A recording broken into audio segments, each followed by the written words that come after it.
আমাৰ BTC অঞ্চলত বিভিন্ন জাতি ভাষা ধৰ্মাৱলম্বীৰ মানুহ বসবাস কৰে। তো এই বিভিন্ন জাতি ভাষা ধৰ্মৰ মানুহৰ মাজত শান্তি একতা আৰু প্ৰগতিৰ কাৰণে সেই যাত্ৰাটো কৰা হৈছে। ইয়াত বেলেগ একো উদ্দেশ্য নাই, এইবিলাক উদ্দেশ্য লৈ পেলাইহে ইয়াত এই যাত্ৰাখিনি আমাৰ BTC অঞ্চলত কৰা হৈছে। আৰু আপোনালোকে নিশ্চয় জানে যে আমাৰ BTC অঞ্চলত সেইদিনা অসম চৰকাৰৰ বাজেটত এটা ডাঙৰ ঘোষণা কৰা হৈছে। আমাৰ বড়োলেণ্ড বিশ্ববিদ্যালয়ত এটা কেম্পাছ ওদালগুৰিত স্থাপন কৰাৰ কাৰণে অসম চৰকাৰে বাজেটত ঘোষণা কৰিছে। এইটো আমি বড়োলেণ্ড ছাত্ৰ সন্থা BSU ফালৰ পৰা আদৰি জনাইছোঁ।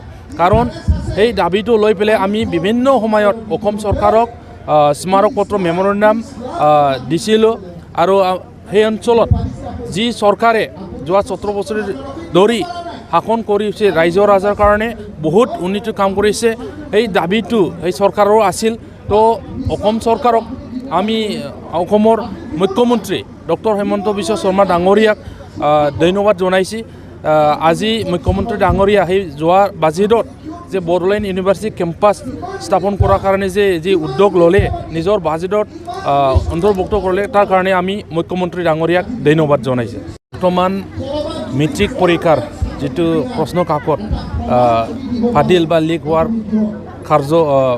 কাণ্ড চলি আছে, ইয়াৰ কাৰণে সেৱা আৰু অসম চৰকাৰক শিক্ষা বিভাগ জগৰীয়া এই গোটেই ঘটনাক আমি BSU বড়োলেণ্ড ছাত্ৰ সন্থাৰ ফালৰ পৰা কঠোৰ ভাষাৰে গৰিহণা দিছোঁ। কাৰণ এই যিটো প্ৰশ্ন কাকত লিক হৈ আছে, ইয়াৰ দ্বাৰা আমাৰ ছাত্ৰ ছাত্ৰীসকলক মানসিক আৰু শাৰীৰিকভাৱে যথেষ্ট কষ্ট দিয়া হৈছে।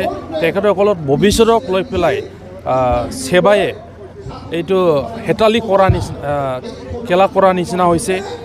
আৰু আমি অসম চৰকাৰক সেইকাৰণে মাননীয় মুখ্যমন্ত্ৰী ডক্টৰ হিমন্ত বিশ্ব শৰ্মাক আহ্বান জনাব বিচাৰিছোঁ যে যিসকল দোষী তেখেতসকলক কঠোৰ দোষীক কৰায়ত্ব কৰি পেলাই আইনত বন্দীত কঠোৰৰ পৰা কঠোৰতম শাস্তি প্ৰদান কৰিব লাগে। তেতিয়াহে এই সেৱাৰ সংস্কাৰ আহিব। আৰু যি সকল দোষী তেখেতসকল যাতে হেৰাই নাযায়, তাৰ কাৰণে অসম চৰকাৰে যি আইনগত ব্যৱস্থা ল'ব লাগে এইটো ল'ব লাগে। অহা নাই, যেতিয়ালৈকে আলোচনাত অহা নাই, আলোচনাত আহক। মোৰ নামটো যদি প্ৰপ'জাল দিয়ে তেতিয়া আমি আলোচনা কৰিম। মোৰ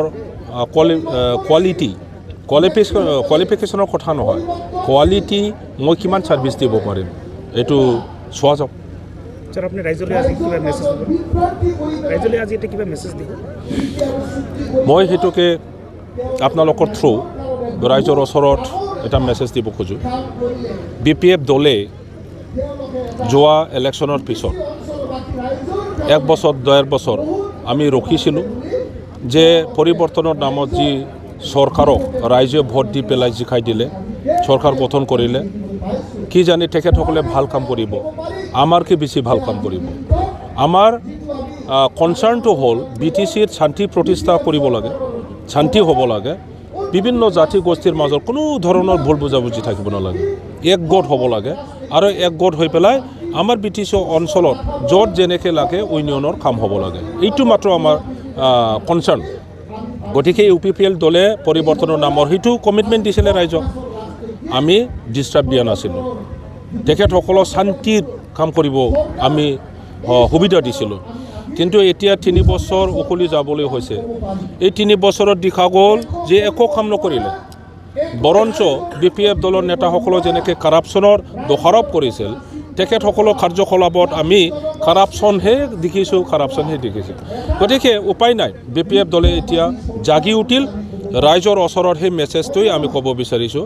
এতিয়া আমি যাত্ৰাত ওলাইছোঁ ৰাজনীতিৰ উদ্দেশ্য লৈ পেলাই যে অহা আগন্তুক যিটো নিৰ্বাচন, MP ইলেকশ্যন 2024 চন, কাউন্সিল BTC ইলেকশ্যন 2025 চন আৰু MLA ইলেকশ্যন 2026 চনত BPFক ভোট দি পেলাই ৰাইজে যেন জিকাই দিয়ে আৰু ইয়াৰ পৰিৱৰ্তনৰ নামত যেনেকৈ কামত নথকা চৰকাৰ গঠন হ'ল ইয়াৰ পৰা সব ৰাইজে আৰোগ্য পাব লাগে আৰু অঞ্চলৰ শান্তি প্ৰতিষ্ঠা কৰিব লাগে একতা আনিব লাগে আৰু ইউনিয়নৰ কাম আকৌ আমি কৰিব লাগে ভাল হ'ব তেনেকুৱা ভাবি পেলাই মানুহবিলাকে ভোট দিছিল তেখেতক কিন্তু এতিয়া 3 বছৰ উকলি যাবলৈ হৈছে তেখেতসকলৰ যিটো টেনিয়ৰ চৰকাৰ শাসন কৰাটো অঞ্চলত আপুনি সোধক এতিয়া আহিছে হাজাৰ হাজাৰ ৰাইজে আহিছে যিসকলক কথা কৈছিল তেখেতসকলে ওলাই আহি পেলাই আমাক ক'বলৈ আৰম্ভ কৰিছে সেই চৰকাৰে যেনেকৈ কৈছিল একো নিদিলে অৰুণোদয় স্কিমটো কৈছে যে UPPL নহ'লে নিদিয়ে সেল্ফ হেল্প গ্ৰুপটো যিটো ৭৫,০০০ দিম বুলি কৈছিলে কাকো নিদিলে এইবোৰ কথা মিছা যে কৈছিলে সেইটো এতিয়া চবে গম পায় ইয়াৰ কাৰণে আকৌ তেখেতসকলক পুনৰবাৰ দ্বিতীয়বাৰৰ কাৰণে ভোট দি পেলাই জিকাই দিয়াৰ কোনো ৰাইজে এগ্ৰী নহয় স্যাৰ ইতিমধ্যে প্ৰাৰ্থী হিসেবে আপনাৰ নামটো ওলাই আহি আছে কি ক'ব স্যাৰ কিহৰ প্ৰাৰ্থী লোকসভা নিৰ্বাচনত এইটো আমাৰ দলীয় কৰ্মীসকলে কথা পাতিছে হ'বলা কিন্তু মোৰ নলেজত এতিয়ালৈকে অহা নাই কাৰণ মই BPF-ত আগশ্ৰেণীৰ এজন মই ভাইচ প্ৰেছিডেণ্ট মই স্পক্স পাৰ্চন আমাৰ BPF দলত এতিয়ালৈকে তেনেকুৱা আলোচনা হোৱা নাই আৰু সেইদিনা কনভেনশ্যনত আমি সিদ্ধান্ত লৈছোঁ অহা অক্টোবৰত আমাৰ কোকৰাঝাৰ লোকসভা সমষ্টিৰ কাৰণে এটা বিগ মাছ ৰেলী ইয়াত আয়োজন কৰা হ'ব আৰু তাতে কেণ্ডিডেটৰ নাম ডিক্লেয়াৰ কৰিব ওদালগুৰি সমষ্টিৰ কাৰণে এটা মাছ ৰেলী কৰা হ'ব তাতে ওদালগুৰি সমষ্টিৰ কাৰণে কেণ্ডিডেটৰ নাম ডিক্লেয়াৰ কৰা হ'ব তেতিয়ালৈকে সকলোৱে মানে অলপ মানে ধৈৰ্য দি ৰখি থাকিব লাগিব যিসকলে কেণ্ডিডেট বিচাৰি পেলাই টিকেট বিচাৰি পেলাই মানে দৰখাস্ত দিব তেখেতসকলে তেতিয়ালৈকে অলপ মানে ধৈৰ্য ধৰিব লাগিব BPF দল এতিয়া ৰাজনৈতিক উদ্দেশ্য লৈ পেলাই আমি যাত্ৰাত ওলাইছোঁ আৰু যোৱা 13 তাৰিখৰ পৰা আৰম্ভ কৰি প্ৰত্যেক সমষ্টি 40টা সমষ্টি আছে এই সমষ্টিবোৰত ৰেলী আমি লৈছোঁ য'ত মানে হাজাৰ হাজাৰ BPF-ৰ সমৰ্থকসকলে পাৰ্টিচিপেট কৰিছে আৰু আগন্তুক MP ইলেকশ্যনৰ কাৰণে BPF সাজু যিকোনো চিটুৱেশ্যনত আমি BPF দলৰ প্ৰাৰ্থীক যেনে প্ৰকাৰে আমি জিকাই দিম এতিয়া যিটো সমৰ্থন কৰিবৰ কাৰণে ইচ্ছুক ৰাইজে যেনেকৈ ওলাইছে আমি দেখিবলৈ পাইছোঁ অপিনিয়ন আমি পাবলৈ সক্ষম হৈছোঁ আপোনালোকে ভালকৈ জানে যে এক্সিষ্টিং যিটো গভৰ্ণমেণ্ট BTCৰ গভৰ্ণমেণ্ট UPPL গভৰ্ণমেণ্ট এই UPPLৰ গভৰ্ণমেণ্টক যিসকলে ভোট দি পেলাই জিকাই দিছিল তেখেতসকলৰ পৰা more than 80% মানুহ ওলাই আহি পেলাই এতিয়া BPF-ক সমৰ্থন দিবৰ কাৰণে সাজু তাকে এই মাত্ৰ মই মোৰ বক্তব্যৰ বহুত কথা ক'লোঁ যে ফকীৰাগ্ৰামবাসীয়ে যেতিয়া পৰিৱৰ্তনৰ কথা ক'লে